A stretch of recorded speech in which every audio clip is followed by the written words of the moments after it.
Et d'abord, Jeff Wittenberg qui reçoit ce matin pour les 4 vérités Christophe Caresche, qui est député socialiste de Paris. Effectivement, et qui est soutien d'Emmanuel Macron. Avec lui, nous allons parler d'Emmanuel Macron et de Benoît Hamon.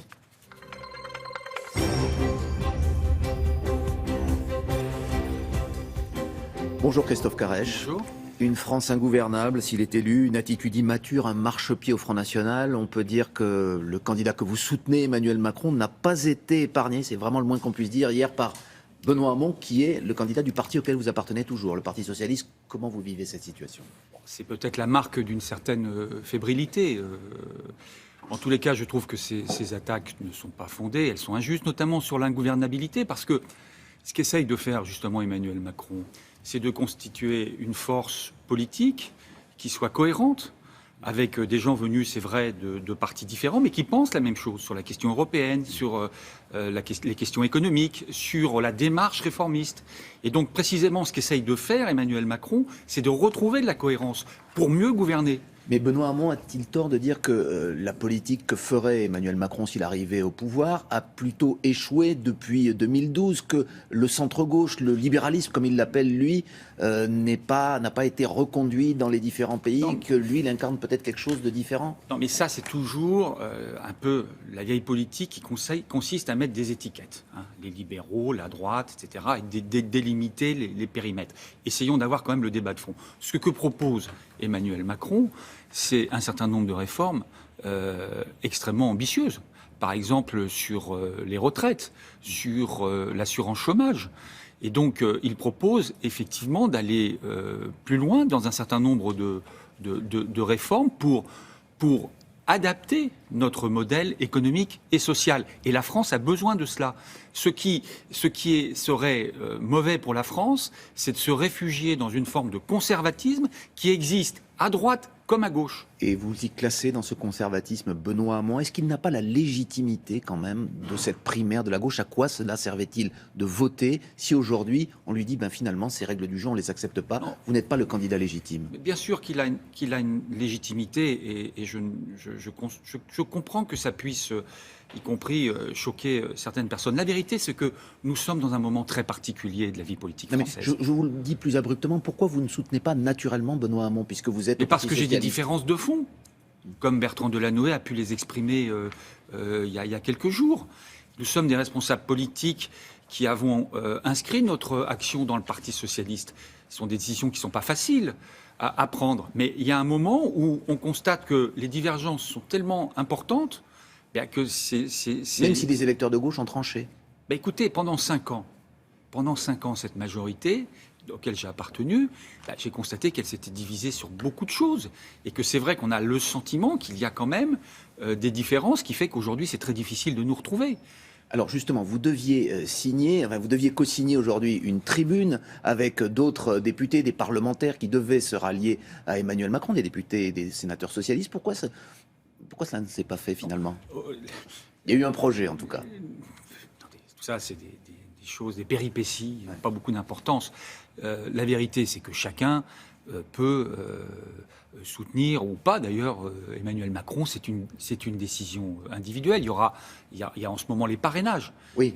Voilà. Donc lui, il les c'est a, vrai que les hein. parlementaires sont habilités à parrainer le candidat à la présidence de la République. C'est à chacun de se déterminer. Mais les ralliements s'accélèrent. Celui de Bertrand Delanoë, vous en parliez. On parle de Jean-Yves Le Drian. Est-ce qu'il y a une frilosité encore de certains élus qui attendent que le vent tourne encore un peu plus pour non, mais c'est pas comme ça qu'il faut voir les choses. Encore une fois, Bertrand Delanoë, Jean-Yves Le Drian, ce ne sont pas des gens qui sont sensibles au vent et à la manière dont ils tournent.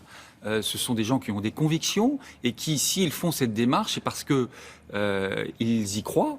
Et qu'ils sentent aujourd'hui que, face à un système politique qui est très bloqué, face à des divisions qui sont très fortes au sein du Parti socialiste, la démarche d'Emmanuel Macron est une démarche positive, de renouvellement, qui peut permettre précisément de trouver une perspective pour la France. C'est ça ce qu'ils disent, c'est pas pour trouver des postes, c'est pas pour changer avec le vent. Et néanmoins, vous pensez que si Emmanuel Macron était à 10 points derrière les sondages de Benoît Hamon, c'est-à-dire l'inverse de la situation d'aujourd'hui, aujourd'hui, il y aurait le même mouvement de bascule des élus socialistes vers lui? Est-ce qu'il n'y a pas aussi un peu d'opportunisme chez certains? D'abord, je considère qu'Emmanuel Macron n'a pas gagné l'élection présidentielle. Non, mais il est loin de là. largement devant Benoît Hamon dans les sondages. Il est peut-être devant, mais indiscutable. moi je pense que rien n'est fait, que le premier tour est tout à fait ouvert et que ceux qui s'engagent aujourd'hui, c'est précisément parce qu'ils veulent l'aider et le soutenir, parce que tout simplement, effectivement, les choses ne sont pas faites, loin de là.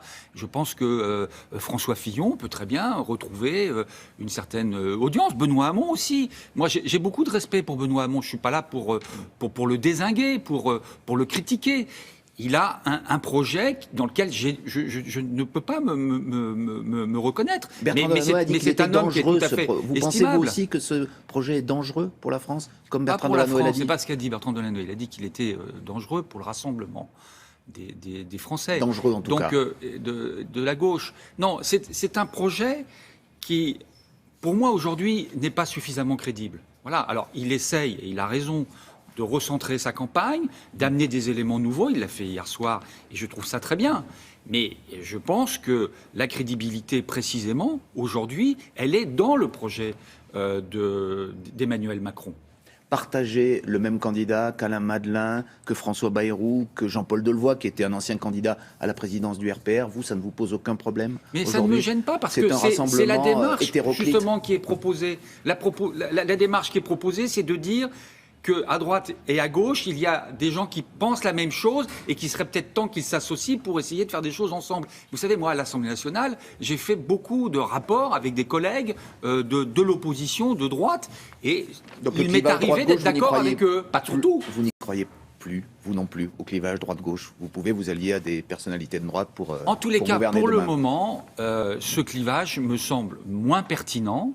Et je pense surtout qu'il y a une crise des partis politiques de gouvernement, en particulier du Parti socialiste, et que effectivement, ça ouvre la porte à une recomposition que personnellement j'ai envie d'encourager. Alors dernière question, Christophe Caresche, y aura-t-il ces fameux ralliements qu'on attendait pour ces jours-ci? Est-ce qu'ils vont intervenir plutôt la semaine prochaine? Il est encore trop tôt. Écoutez, Manuel Valls vous a dit d'attendre? Ça, je ne sais pas. Je ne suis l'homme de personne. Je ne sais pas. Mais ce que je pressens, parce que je vois les discussions, il y a un trouble important aujourd'hui au Parti socialiste, c'est qu'effectivement, il y aura sans doute d'autres événements qui viendront, je ne sais pas sous quelle forme. Merci beaucoup Christophe Merci. Caresche, c'est à vous William. Il faudra attendre, voilà. Eh oui, Jeff. Merci. On va attendre.